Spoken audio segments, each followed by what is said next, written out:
Bismillahirrahmanirrahim. Assalamualaikum warahmatullahi wabarakatuh. Alhamdulillah wassalatu wassalamu ala Rasulillah. Subhanaka la ilma lana illa ma 'allamtana innaka antal alimul hakim. Apa kabar anak-anak Ustaz semuanya? Mudah-mudahan kalian selalu diberikan kesehatan oleh Allah Subhanahu wa taala. Selalu semangat belajar di rumah. Walaupun dalam kondisi libur. Karena pada hakikatnya kita bukan libur, tetapi belajar di rumah.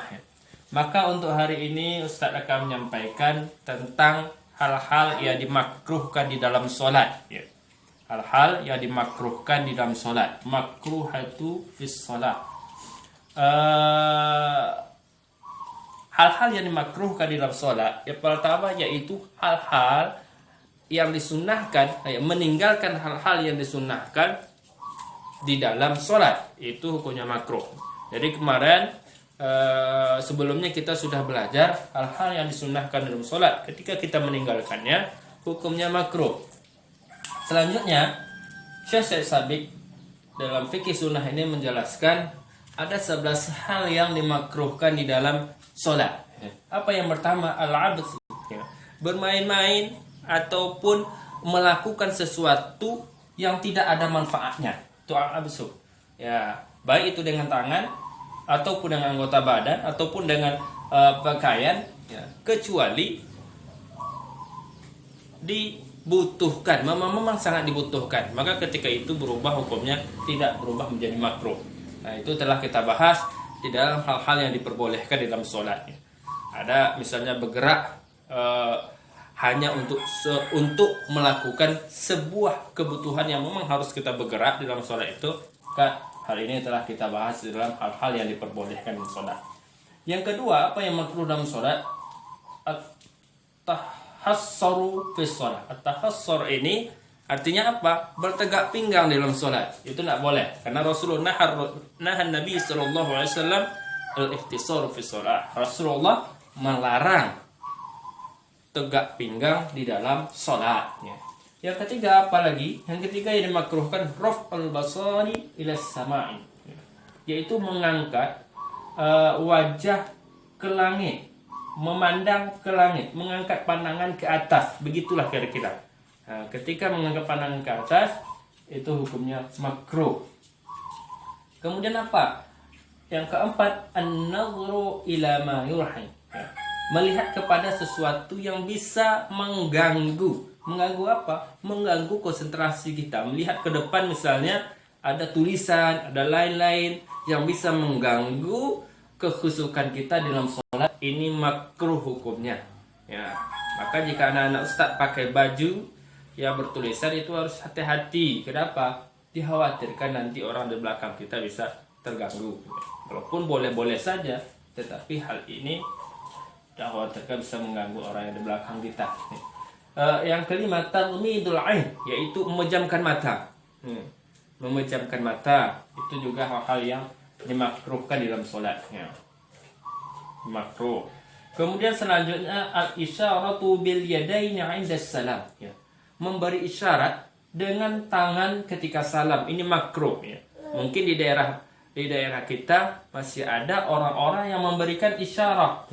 Ketika mengucapkan assalamualaikum ke kanan, dia buka tangan kanannya. Ketika assalamualaikum tangan kiri, dia buka tangan kirinya. Atau ketika dia assalamualaikum ke kanan, dia buka tangan kanannya. Ketika assalamualaikum, dia tutup tangan kirinya. Atau bagaimana? Yang penting berikan isyarat dengan tangan ketika salam. Itu hukumnya menurut Syekh Sabiq dalam fikih sunnah ini adalah makruh. Kemudian yang ketujuh yaitu ini huruf ghain, taghtiyatul fammi wasadli, menutup mulut, mengunci, menutup dan mengunci mulut, menutup dan mengunci mulut, itu hukumnya juga makruh. Allahu Akbar. Kenapa? Karena yang nama sholat itu dimulai dengan dengan perkataan dan perbuatan. Makanya makruh di dalam kitab fikih sunnah ini menurut Syekh Sabiq itu menutup mulut, mengunci mulut ketika sedang salat.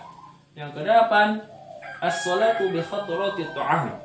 Salat ketika makanan sudah dihidangkan. Ini makanan sudah dihidangkan, maka hukumnya makruh. Tetapi ini ada perbedaan pendapat para ulama. Jumhur mengatakan yaitu jika waktu sholat itu masih lama, maka hendaknya dia mendahulukan makannya.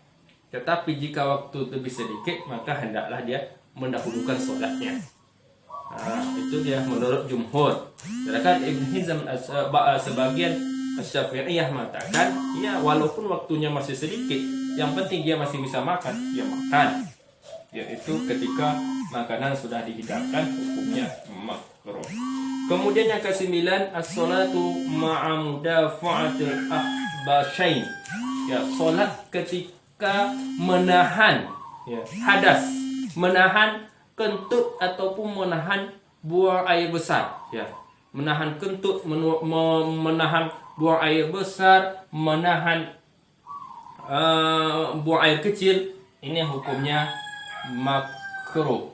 Kemudian 10, as-salatu 'inda mughalabatin naum. Ya, salat ketika sangat ngantuk sekali, ya. Kenapa? Karena nanti dikhawatirkan di dalam salat itu bacaannya itu tidak dia sadari, sehingga ketika dia mohon ampun pada Allah ternyata ucapannya salah, bisa menjadi mohon yang lain, seperti itu.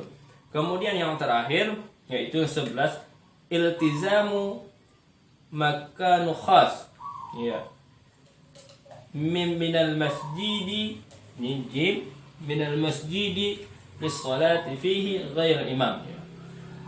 Komitmen yaitu pada tempat yang khusus, ya. Istiqomah, ya, pada tempat yang khusus dalam masjid kecuali imam, ya.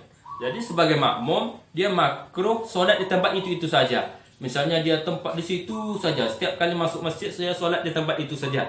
Maka kata Syekh Sabiq dalam Sunnah ini adalah makruh hukumnya. Maka sebagai makmum kadang solat di sini, kadang solat di sana, kadang solat di sini. Kecuali imam, ya imam memang tempatnya khusus di depan. Ya, tapi sebagai makmum dia makruh hukumnya menghususkan ini adalah solat dia kapanpun dia solat di situ. Ini adalah anak-anak Ustaz 11 hal yang makruh di dalam solat yang sampai kalau saya Sabiq dalam fikih sunnahnya. Ya. Anak-anak Ustaz semuanya, mudah-mudahan paham semuanya, paham. Kita Ustaz harapkan ini paham. Ini kita jelaskan secara singkat. Dan mudah-mudahan yang paling penting dari pelajaran fikih ini adalah bagaimana kita bisa mengamalkan di dalam kehidupan kita sehari-hari. Sering Ustaz katakan pelajaran fikih adalah pelajaran tatbiqiyah, pelajaran praktek, bukan hanya teori, tetapi harus dipraktekkan di dalam kehidupan sehari-hari. Nol hasilnya ketika dia tidak mampu untuk mempraktekkan pelajaran fikih ini dalam kehidupannya. Kemudian anak-anak Ustaz semuanya, kita lanjutkan. Ini ada soal. Soal ini ada 2 soal. Kemudian anak-anak Ustaz, ada soal. Yang pertama, sebutkan 5 macam apa-apa saja yang boleh di dalam sholat. Yang kedua, soal kedua, uzkur khamsatu aqsam ma yukrahu fi sholat. Sebutkan 5 macam saja dari hal-hal yang dimakruhkan di dalam sholat. Jadi 10. 5 yang dibolehkan di dalam solat, 5 yang dimakruhkan di dalam solat. Ya. 1 nilainya adalah 10. Ya, maka kalau buat semuanya maka nilainya 100.